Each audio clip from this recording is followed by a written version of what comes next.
দেখুন আমার একদম ডিমে মেটের চচ্চড়ি একদম রেডি হয়ে গেল। এটা গরম গরম ভাতের সঙ্গে খেলে পরে আর কিছুই লাগে না।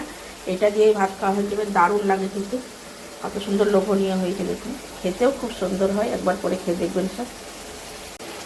যারা তেতো খেতে ভালোবাসেন তাদের এইটা এত লোভনীয় জিনিস কি বলবো। আর যারা খান না তাদের কথা তো বলারই নাই, তারা তো খেতে পারেই না অনেকে তেতো।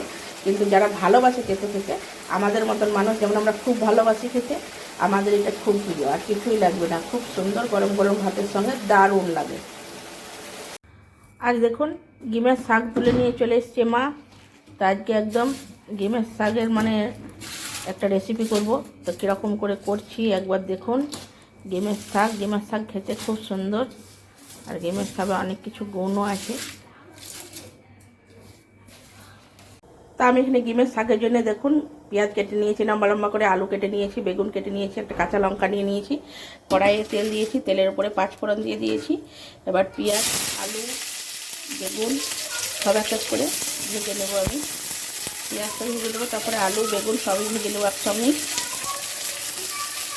তো এখানে আমি মাংসর মেটেগুলো একদম কুচি কুচি করে কেটে নিয়ে, আর পেঁয়াজ আলু আর আপনার বেগুনটাও ভাজা হয়ে গেছে। এবার আমি মেটেটা দিয়ে দিলাম।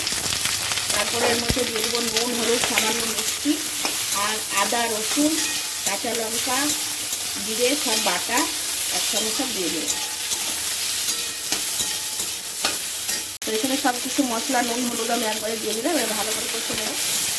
তারপরে এর মধ্যে দিয়ে দেবো ধুয়ে রাখা ডিমের শাকগুলো। তাই ধুয়ে রাখা ডিমের শাকগুলো আমি দিয়ে দিয়েছি। এবার ভালো করে নেড়ে চেড়ে আমি এটা ঢাকা দিয়ে দেবো আর গ্যাসটা সিম করে দেবো। আমি কোনো প্রকারের জল দেবো না, এই শাকের জলটাতে এটা সব একদম ভালো মতো সিদ্ধ হয়ে যাবে। গরম গরম ভাতের সঙ্গে ডিমের মেটের চচ্চড়ি, এর তুলনা আর কিছু হয় না। দারুণ দারুণ।